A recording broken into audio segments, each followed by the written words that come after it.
сапатында ал Хабиб укмуштудай ук жашың уккарың барыңа жар салам көңлүмдүн султаны аламдын пайгамбары ук жашың уккарың ал улуу Мухаммад сенин бары дуаларың бизге дары бүттүнөгө улуулук нуру бир сенден тарады сенсиң сулуу сен Кудайдын кулу сезимдерди кубандырып сен бар көңүл жылуу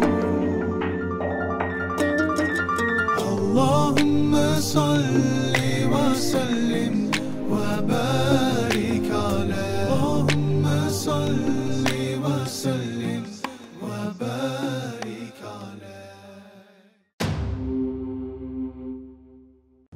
Ордо Construction Group Evergreen турак жайы.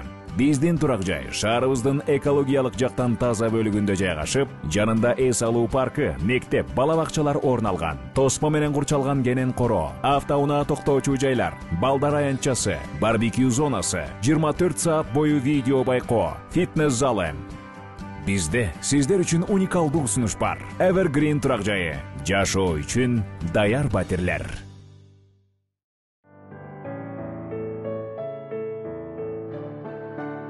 Үй-бүлө бул жашоонун эң жаркын учурлары.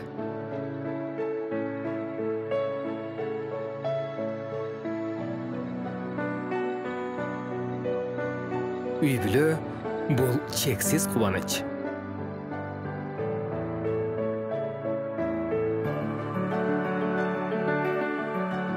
Үй-бүлө бул керемет сенин жаныңда.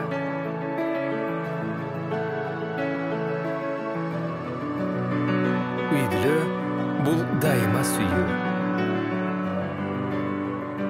Белая река ар бир үй-бүлөгө кубаныч алып келебиз. Ассалам кайрымдуулук фонду 7 жылдан бери өлкөбүздүн социалдык муктаждыктарын чечүүдө колунан келген жардамын аябай келет. Айрыкча көптөгөн жерлерге суу чыгарып, оорукана, мектеп, фаптарды, жетим жесирлерге үйлөрдү салып берди.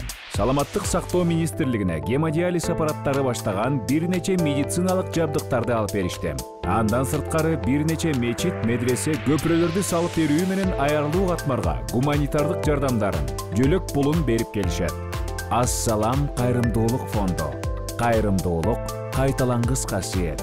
Ассалам кайрымдуулук фонду Кыргызстан мусулмандарын ыйык Рамазан айы менен куттуктайт. Апам бышырган таттууларды аябай жакшы көрчүмүн. Аны менен чогуу камыр даярдап, аларга ар түрдүү калыптарды берип, кооздоп жасачубуз. Апамдын рецепттерин мен түбөлүккө издеп калдым. Эң негизгиси, мен апамдан конок күтүү маданиятын үйрөндүм. Анын жардамы менен ар бир жолугушуу мен үчүн кайталангыс болду. Рахмет чайы. Бул ар бир чыныдагы чайдын кынтыксыз түсү, дамы жана жагымдуу жуты. Рахмет чайы. Көтөрүлсүн коноктордун маанайы. Бүгүнкү мейманыбыз коомдук ишмер дейбизби, кандай десек да жарашат, барыңыздарга белгилүү, аттын кашкасындай, оштун пактасындай таанымал, айрыкча кыргыз элине үлгү болуп келе жаткан. Биз мурда Курманжан Датка, Каныкей энелерибизди кандай айтсак, менин үмүтүм бар, келечекте Айжан Акылбекованы дагы ошондой үлгү тута турган урпак чыгат деп ойлойм. Себеби кыргызга күйүп, үммөткө күйүп жүргөн инсандарыбыздын бири. Салам алейкум. Алейкум салам. Кош келипсиз. Орозоңуз кабыл болсун. Мына ыйык Рамазанда отурабыз. Сиз үчүн кандай өтүп атат? Бисмиллахиррахманиррахим. Жалпы мусулман бир туугандарымды Рамазан айы менен куттуктайм. Аллах Таала ушул күнгө жеткиргенине көптөгөн шүгүрлөр болсун. Сиздин ишиңизге береке каалайм. Чакырууңузга рахмат. Албетте сахабалар Рамазанга жарым жыл даянданып өткөрчүкөн, биз жок дегенде бир ай болсо дагы азыр үйрөнүп калдык. Болбосо Рамазан качан эле деп бир күн калганда эстечү элек, Кудайга шүгүр. Азыр Рамазанды кадимкидей күтүп, ошолай жакындап келатат, орозолорду кармап коелу алдын ала деп үй бүлөлөрдүн мүчөлөрүнө айтып дегендей, кандайдыр ушул Рамазандан бир Аллахтын мээримин быйыл менимче өзгөчө күттүк, анткени башка учурлардан айырмаланып дүйнө жүзүнүн башына бир чоң сыноо келип турат. Ошондуктан ушул Рамазан айы өзгөчө болгону калды. Эми тагдырга баш ийебиз. Кудай буйруса, балким бул жерде дагы Аллахтын бир хикматы бар. Анткени ибадаттарга балким көбүрөөк көңүл бурабыз. Баягыдай ээрчишип алып ифтарларга барып, көптөгөн убактыбызды өткөрбөй, балким Аллах Таала менен жалгыз калып, кандайдыр бир байланышууларыбыз бекемдейт деп ишенем, иншалла. Рамазанда эми эркектерге белгилүү, намаздарга барабыз, белгилүү да, дуа кылабыз дегенде мен ушул кызыкканым бир аял заты эне Рамазанда орду кандай? Балдарына тамак даярдайт, жубайларын күтөт, дуа кылабы, мындай ачып берсеңиз да. Эне өзгөчө баласы бар эне үчүн албетте Рамазан айы эле эмес, ушул жашоо эң бир чоң сыноо болот экен. Анткени балаң туура жолдо жашайбы, жашабайбы, коом кандай балаңа таасирин тийгизип коет, менин жасаган эмгегим текке кетеби, кетпейби, ушул балама менден башка адам дуа кылбайт, менин дуам ушуларга бир жетсин деп көбүрөөк убактыңды дуага кетиресиң, ушул балам адал тамак жесин деп ойлойсуң. Ар кандай эненин түйшүгү чындыгында абдан көп. Ата балким баягы эшиктен акчасын алып келип берип койгону болбосо, эненин түйшүгү чындыгында көп болот экен. Эне бир университет дейт го үйдө. Эне бир университет, анан баягы бешикти терметип аткан эне ааламды терметип атканын сезиш керек дейт. Анткени ошол эне кандай баланы тарбиялап чыккандыгынан коомдун эртең көз каранды болот экен чындыгында. Ошондуктан максималдуу жоопкерчилик болуш керек. Биринчиден ошол баланы жаратканы менен тааныштырып коюу. Экинчиден ошол баласы үчүн өзүнөн артык эч ким дуа кылбасын сезүү, бул эң чоң жоопкерчилик болот деп ойлойм. Эми дагы бир динди кармоо кыяматка чукул чокту кармаган менен барабар дейт да. Баарыбыз кыле эми динде жашасак сөз тиет экен, эркектер көтөрүшү мүмкүн. Эми сизге да көбүрөөк сөз тийсе керек. Жоолук салынып жүргөндө бир сөз тийсе керек. Ошого жооп кылып, жоолук эмес, биздин ата бабабыз кармап келген аял заты энелер кийип келген, элечек кийгенден кийин да ошол эле сөздөр айтылып атабы? Албетте. Аллах Таала ушунчалык бир акылмандыктарды ар бир өзүнүн ишинде катат экен. Анткени ал биз кандай жашоону жашап өтөрүбүздү, эмнени тандоорубузду алдын ала билип, биздин тагдыр китебибизге жазганы баарыбызга маалым. Мени ушул жашоого Аллах Таала бир жаш кезимден дайындаган экен деп азыркы акылым менен ойлоп коем. Эмнеге дегенде, өзүңүз билгендей, искусство чөйрөсүнө таштап бир чоң жаргылчака, анан ошол жерден бышырып коюптур. Сөзгө дагы, көзгө дагы, ызага дагы, баардык нерсеге. Бирок ошол учурда биз эмне үчүн чыдачыбыз? Өзүбүздүн баягы намысыбыз үчүн, өзүбүздүн абийирибиз үчүн чыдачыбыз. Бирок напси үчүн, напси үчүн, абийир үчүн эмес. Азыркы учурда ошол сыноолорду Аллахтын ыраазычылыгы үчүн, Аллахтын динин көтөрүп жүрөм деген өзгөчө бир сыймыктануу менен көтөрүп жүрөсүң. Анан анын үстүнөн жылдар өткөн сайын акылың жетилип баштайт. Бир китепке болсо дагы көбүрөөк окуйсуң, бир адамга болсо дагы көбүрөөк тааныйсың. Анан көз карашың кеңейет, балким дүйнө таанымың кеңейет. Ошондуктан туруктуураак болуп калат дегенсиң мындай сыноолорго. Анан элечекке кайрыла турган болсок, албетте кыргыз эли өзгөчө эл болгон экен. Чындыгында биз буга көп маани бербеген экенбиз. Анын ичинен мен, балким сиз маани бергендирсиз. Мен ушул жоолук кийгенден баштап ушул нерсени түшүндүм. Анан кыргыз эли ушул элечек кийип, белдемчисин кийип, чепкенин кийип, баягы узун көйнөгүн кийип жүргөнүн билгенден кийин ушул кыргыз аял заты абратын илгертен жаап жүргөн турбайбы деген нерсе мени абдан сүйүндүрдү жана сыймыктандырды. Бул нерсе мени демек кыргыз аял заты башка бирөөнүн маданиятын туурабай, арабтын кийимин кийбей, түрктүкүн кийбей жана башканыкын кийбей, өзүнүн кийимин кийип, өзүнүн элечеги менен, өзүнүн белдемчиси менен абратын жаап туруп эле анан динин ошол мусулманчылыкта жашай берсе болот турбайбы деген нерсе мага бир чоң жеңилдик берди. Эми аял заты отурган жерде сөзсүз бул тема козголот экен. Анан азыр коомдо ушундай бир сөз бар го. дин десе бир Ооба. экинчи аялды, үчүнчү аялды айтып тийишкендер бар.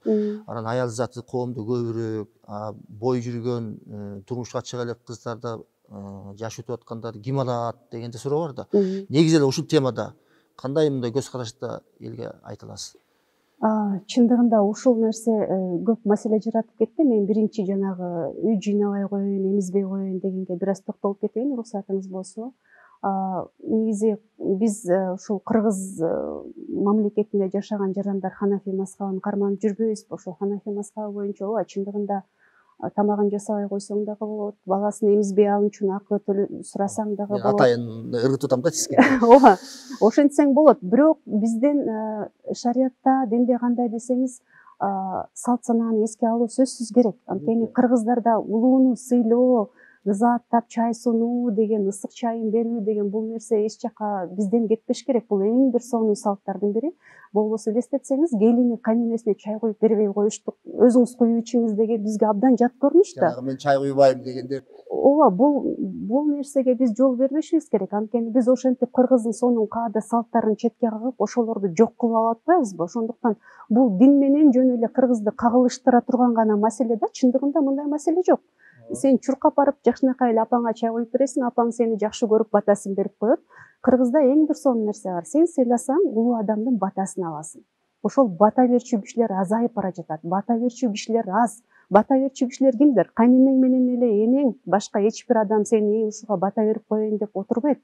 Ошондуктан чуркап барып кайненең таягы менен белиңди сындыра чаап атса да чай куюп берип кой, эч нерсе болбойсуң. Ошол адамдын дуасын алып калышың керек. Алла разы болсун. Бул биринчи жагы. Экинчи жагы болсо, экинчи аял.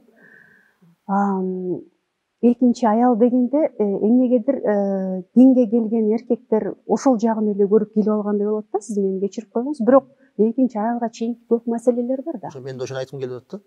Аялдын нафакасын берип атасыңбы, аялдын укуктары корголуп атабы деген сыяктуу маселелер бар. Сенин тапканың адалбы, ошол тапканың эки үй бүлөгө жетеби, эки үй бүлөгө сен адилеттүү, эки болсо эгерде адилеттүү боло аласыңбы, үчөө болуп кетиши мүмкүн маселен.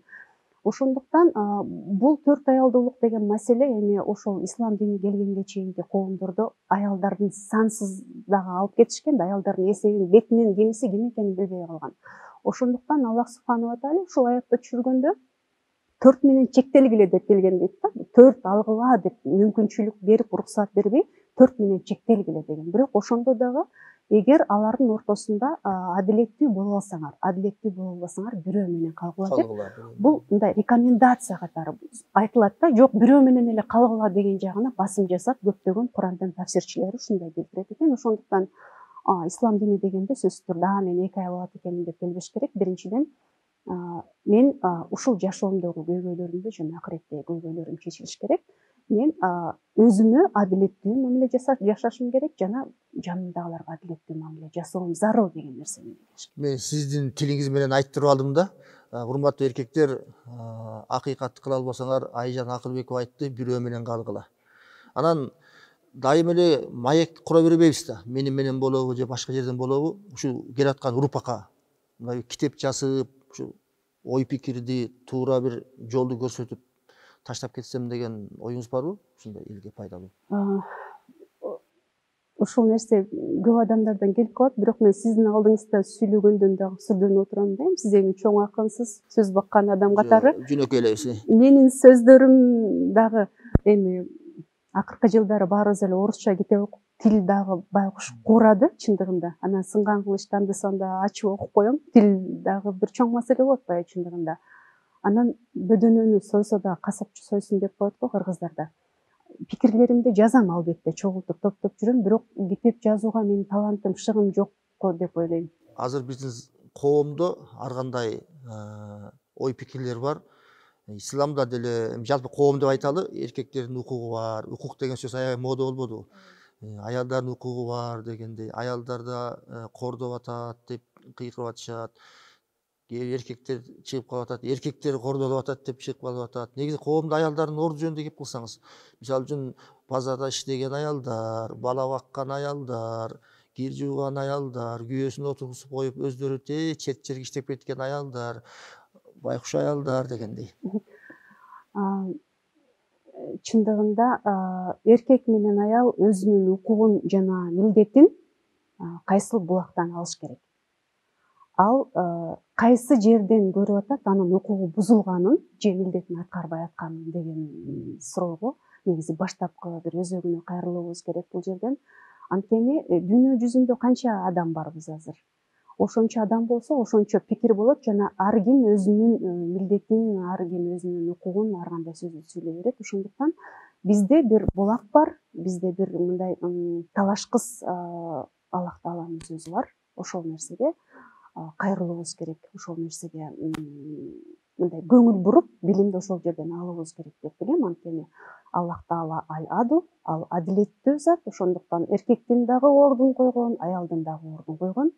Бул жерде бир эле китеп, ошол китепте эле мен билимдүүмүн, мен окумуштуумун, менин укугум бузулуп атат же мага ушул нерсенин акыйкатсыздык болуп атат деген адам ошол жерге кайрылып туруп, анан аны жараткан зат ага кандай укук бериптир жана эмнеге милдеттендириптир. Ошонун жолдору кандай? Ошолорго алар кантип кайрылат, кимге барат? Мисалы азыр маалымат заманы деп жогоруда да айтып өттүм. Интернет булактарында бар. Маселен, адам жөн эле өзү отуруп бир чөлдө калган күнү дагы, анын жанында бир да адам болбогон күнү дагы акылын иштетип, мен кайдан түшүп калдым деп ойлонгон күнү дагы ал сөзсүз бир жыйынтыкка келет. Мени жараткан бир зат бар. Маселен, китепти жазган дагы бирөө бар, столду жасаган дагы бирөө бар, кийимди тиккен дагы бирөө бар деген сыяктуу. Сизди дагы мени дагы жараткан бирөө сөзсүз бар. Ошондуктан сени жараткан зат болгондон кийин сенин жашооңду бүтүндөй түзүп жана сенин жашооңдо пайда болгон көйгөйлөрдүн чечимин берген жараткан бар. Ошондуктан азыр көптөгөн мисалы институт, Расул Акрам атындагы институт бар. Эгер дин илим ала турган болсоң, Ислам институту бар. Азыр Арабаевада теология факультети бар. Ош, по-моему, Ош университетинин астында теология. Менимче, илим алууга адамдар да азыр шарт алдаганча жакшы мурунга караганда. Ошондуктан биздин убактыбыз азыр кино көрүүгө да кетет, Facebook чукулаганга да кетет, Instagramга да кетет. Ошондуктан эгер сиздин жашооңузда чынында бир маселе, көйгөй пайда болуп аткан болсо жана сиз анын чечимин табам дей турган болсоңуз, сиз аны каяктан издөөнү билесиз жана ошого убакыт табасыз деп ойлойм. Мисалы үчүн макул азыркы коом эми өтүп баратат да, кийин келе аткан кыздарыбыз бар. Аларга туура эмес жолго түшпөш үчүн, өзүнүн укугун билиш үчүн, исламды толук тааныш үчүн, ыймандуу болуш үчүн кандай кылыш керек? Мамлекет өзү бир жардам бериш керекпи? Аял заты жанагындай тең укуктуу деп депутат болуп келип, ошого ылайык мыйзамдарды жазыш керекпи? Мектептерге мындай элди үркүтпөгөн, мугалимдерди үркүтпөгөн, балдарды чочутпаган дин тааным бир сабактар кириш керекпи? Ушундай ойлоруңуз барбы? Мен кандай мыйзамдар жазылыш керек жөнүндө сөз кыла албайм, анткени бул жаатта компетенттүү эмесмин. Бирок менин өзүм жеке пикирим ушул коомдун жараны катары бизде азыр эң эле көп маалымат жарамдуу, жараксыз, анан дагы бир башка көз караштагы маалыматтар болуп жаткандыгына байланыштуу жана балким бир илими жок жаштар бирөөлөрдү ээрчип кетүүгө кандайдыр мүмкүнчүлүктөр түзүлүп атканына байланыштуу мамлекет ушул жакты көз өмөлгө алышы бир олуттуу маселе болот эле деп эсептейм. Анткени Кыргызстанда негизи азыр ислам абдан жанданып, ислам менен жашаган адамдар абдан көбөйдү, бирок ошол адамдар канчалык деңгээлде билим алып атат деген бир маселе пайда болуп атат да. Мисалы, ар бир жамааттарда деле өзүбүз деле көрүп жатабыз. Ошондуктан мамлекет бала бакчадан баштап болсо дагы жаратканды тааный турган, чын бир туура жолду тааный турган. Анан ошол эгер сен мусулман дининде жашай турган болсоң, анткени биздин конституциябыз бизге укук берген да, ар ким өзүнүн каалаган дининде жашасын деп. Ошол ислам дининде жашай турган мусулман эмнелерди билиш керек жана кайсы жолу туура деген нерселерди бир дин таануу сабактарын киргизүү бул азыркы күндө мындай талап болуп жатат да негизи эле.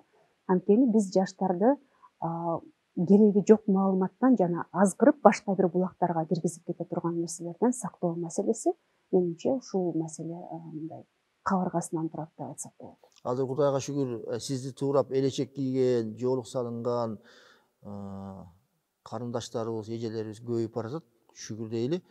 Азыркы учур менен бир 15 жылдан кийинки учурду кандай элестетесиз салыштырып?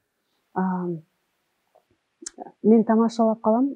Кудайга шүгүр, сиз туура айттыңыз, кыз келиндер көп келет. Анан жеке жолугушууларга келгенде дагы мен жоолук салынайын деп келгенде мен айтып калам, караңгы башка жоолук салбагыла деп. Биринчи илим алып, башты жарык кылып алып туруп, анан кийин жоолук салгыла деп. Эмнеге дегенде, караңгы башка жоолук салып алсаң, баягы кечеки жаман адаттарың, кечеки сенин жаман мүнөзүң калат дагы, бирок сенин жоолугуңдан адам сени мусулман аял заты деп кабыл алат дагы. Сен исламга кандайдыр бир терс жаман сөз тийгизип коюшуң мүмкүн. Ошондуктан билим алуу бул милдеттүү түрдө болуш керек деп эсептейм. Анан мен негизи позитивдүү адаммын абдан. Бир 15 жылдан кийин менимче азыр жоолук салынган кыз келиндер абдан билимдүү болуп калса керек деп ойлойм. Катардагы ар бир кыз келин Куранды ачып окуганды билип, жок дегенде эмнегедир 15 жылдан кийин абдан билимдүү коом деп элестетем. Өзгөчө Кыргызстандын ичинде, анткени кыргыздар эмне көрсө мындай жакадан алып туруп, өзүнө тартып, үйрөнүп алып, мен ушуну жасайм деген тырышчаак калкпыз. Ошондуктан мен абдан үмүт кылам ушу билимдүү бир коомду пайда кылабыз деп. Мусулманга бир тууган дейбиз. Чет жерлерди кыдырганыңызды көрүп калабыз. Саякаттап дегендей, балким бир пайгамбарыбыздын саякатка чыккыла саламатта болосуңар дегендей амалдарды кылып жүрөсүз. Башка өлкөдөгү мусулман аялдар менен жалпы эле биздин кыргыз элиндеги аял затындай айырмачылык барбы негизи? Ооба. Эмне менен сүйдү алабыз башкалардан айырмачылык? Ооба, мен ушул жөнүндө айткым келет. Негизи ар бир элдин өзүнүн бир өзгөчөлүгү бар дегенге көп маани бербейт экенбиз. Негизи кайсыл коомдо жашасаң, ошол коом сага сөзсүз таасирин тийгизбей койбойт. Агрессивдүү коомдо жашасаң, агрессивдүү болосуң. Эркиндикти сүйгөн коомдо жашасаң, эркиндикти сүйгөн адам болосуң. Бир байкуш кулдук мүнөзү бар элде жашасаң, ошондой эл болосуң. Бул кыргыздарда эркиндик бар. Менимче ошол эркин көз караштагы кыргыздардын көп пайызын ушул ислам динин тандоого бир түрткү болот деп ойлойм. Анткени исламда эркиндик бар да. Бир гана Кудайдан көз каранды болосуң, башка адамдар менен эгер Кудай айткан нерсеге анын пикири туура келсе кабыл аласың, туура келбесе, бир тууганың болсо дагы кечирип кой деп коесуң. Ошондуктан ушул эркиндикти байкайм. Анан бизде мындай жөнөкөй эле бой көтөрө берүү жок койсо деп ойлойм кыргыз айымдарында. Эркектериндечи? Эркектерин ошону көп байкоо жүргүзбөйт экен. Мен айымдардын үстүнөн көбүрөөк байкоо жүргүзөм. Атайын сурап атам да. Негизи эркектерге көп мактанып коебуз го. Биздин бабаларыбыз баатыр болгон, биз улуу кыйын адамдардын урпактарыбыз депчи. Анан мен да айтып калам тамашада. Эмнеге азыр ушундай болбойбуз депчи, мисалы үчүн. Ошондуктан ар ким өзүнүн ордун билсе, туура сиз айткандай мындай чыныгы исламдын өзөгүн туура түшүнсө, эч ким адашпайт деп ойлойм. Сиздин айтканыңыз келсин, 15 жылдан кийин баарыбыз күткөндөй ыйманга нурланган бир өлкөгө айланалы, эже карындаштарыбыз бактылуу болсун. Сиз жаштарга ушул китепти окугула деп кайсы китепти айтасыз? Же кайсы китепти окуп атасыз? Мен китеп окуганым аябай кызык. Кириш сөзүн окуп коем деп койгонсуз. Кириш сөзүн окуп туруп анан бүтүрүп коем. Жок, мен 5-6 китепти бир ачып алып туруп окуйм да, анан баары таң калып. Бирок Куранды антпайм албетте. Мисалы азыр Достоевскийди окуп атам, анан акыл жөнүндө бир китепти окуп атам. Ушул сыяктуу да Макиавеллинин Государын окуп атам. Ушинтип 5-6 китепти бир ачып алып туруп окуйм. Анан бирок Курандын тафсиринде 4 томдук жакшы бир Курандын тафсири бар. Көптөгөн 5-6 тафсирчи которгон экен, ошонун тафсиринде отурам. Анан бул китеп негизи Куран китеп ар бир мусулмандын үстөлүндө, үстөлдүн китеби деп коет го, настольная книга деп, ошондой болуш керек деп ойлойм. Анан бир фикти котортук элек, салыштырмалуу фикти, ошону дайыма столумдун үстүндө турат, суроолор болгондо ача калып туруп, кандай экен, бул мазхабта кандай экен деп таап аласың ошол китепти. Азыр окуп аткан китептерим ошо 5-6 китеп бир да. Анан табийиндер жөнүндө, табийиндердин жашоосу тууралуу окуп атам. Анан негизи мен мурда сунуштаганда баардыгын сунуштай берчүмүн. Айтматовду окугула, анан Гюгону окугула, Толстойду окугула. Анткени баарын окуп алганбыз. Сиз өзүңүз билесиз, бизге баягы искусство чөйрөсүндө абдан көп китеп окутчу да. Чет элдик литературанын баардыгын окуп алып туруп, анан баардыгын сунуштай берчүмүн. Бирок кийин жаш өткөн сайын акыл кирип баштайт экен, анан коркот экенсиң адамдарды башка жака жолдоп алгандыктан. Ошондуктан азыр эмнени сунуштайсыз дегенде, мен окуган китептеримдин бирөөнү да сунуштабайм. Пайгамбар саллаллаху өмүр баянын окугула дейм, анан Куранды бир устастап, жакшысы ошо Куранга отургула деп эле айтам, колдон келгендерди. Анан калган китеп ар ким өзүнүн табитине жараша окуйт экен. Ошондуктан мен окуган китептеримди сунуштабайм, анткени ар кимдин билим деңгээли ар кандай болот экен. Балким акыйдасы бекемделе элек адамдар болсо, ар кандай дагы багыттар болуп кетиши мүмкүн. Ошондуктан бул жоопкерчиликтүү нерсе экен. Ооба, кээде баягы 1-класстын баласына 11-класстын китебин берип койгондой абалдар туш болуп калат. Бирок жалпы элге айтарыбыз, китеп окуңуздар. Сиз айткандай, китеп ошондой окулат. Негизи өзү бир китепти окуп келатып, балким башка китепке өтөбүз, белгилеп коебуз. Мен бир китеп менен ооруган адамдын үйүнө барып калдым. Барсам, ошо китеп окуган бөлмөсүндө сиз айткандай да 5-6 китеп ачык турат. Белгилеп койгон да. Анан ошондо карап туруп мен билесиң да, китеп чындап китеп менен ооруган экен деп. Баарыбызды китеп менен оорусун. Кудай Таала ошолорго себепкер кылсын. Миллиондогон биздин эже карындаштан иманына себепкер болуңуз. Келгениңизге чоң рахмат. Кармаган орозоңуз кабыл болсун.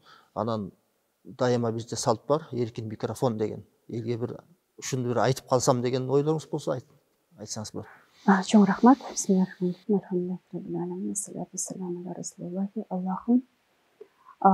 Аллах мээримдүү жана ырайымдуу зат. Аллахтын баардык жасаган иштеринде анын бир хикматы бар. Ошондуктан баардык жалпы элге бир кайрылуу жасагым келет. Азыр бир кыйынчылык дүйнө жүзүнө түшүп турган, башыбызга түшүп турган учур. Ошондуктан азыр биздин жасай турган ишибизге караганда жасабай турган нерселер көбүрөөк болуп жатат. Көп нерседен тыйылуубуз зарыл деп эсептейм. Аллах Таала баардыгыбызга сабыр берсин. Ушул Рамазан айында Аллах Таалага жакындоого бир мүмкүнчүлүктөр болуп жатат. Ошол мүмкүнчүлүктөрдү колубуздан чыгарбайлы. Балким ушул Рамазан бирөөлөргө акыркы Рамазан болуп калышы мүмкүн. Балким ушул күн бирөөлөргө акыркы күн болуп калышы мүмкүн. Ошондуктан биздин жашообуз бирөөгө милдет эмес, биздин жашоо өзүбүзгө керек. Өзүбүздүн жашообузду өзүбүз гана тууралай алабыз. Кантип тууралайбыз дегенде, Аллах Таала баардыгыбызга акыл бериптир. Ошол акыл аркылуу Аллах Тааланы таанууга баардыгыбызга Аллах Таалам акылмандык берсин. Амин. Алла разы болсун. Сахабалар отуруп, биз эртең эмне болоорун билбейбиз дейт экен. Пайгамбарыбыз аларды карап, силердин үмүтүңөр чоң турбайбы? Мен намаз окуп жатып, оң ийнимден сол ийниме чейинки убакытта эмне болуп кетерин билбейм дейт экен. Муну айтып аткан себебим, Кудай Таала бизди сүйүүбүздү бекем кылып, келечектеги кыялдарыбызга жеткирсин. Эртең жолугабызбы, жолукпайбызбы бир Кудайдын колунда, бирок үмүтүбүз чоң. Кудай буйрса жолугалы деген ниет менен сиздер менен коштошом. Апам бышырган таттууларды аябай жакшы көрчүмүн. Аны менен чогуу камыр даярдап, кооздуп жасачубуз. Апамдын рецепттерин мен түбөлүккө издеп калдым. Эң негизгиси, мен апамдан конок күтүү маданиятын үйрөндүм. Рахмет чайы. Көтөрүлсүн коноктордун маанайы.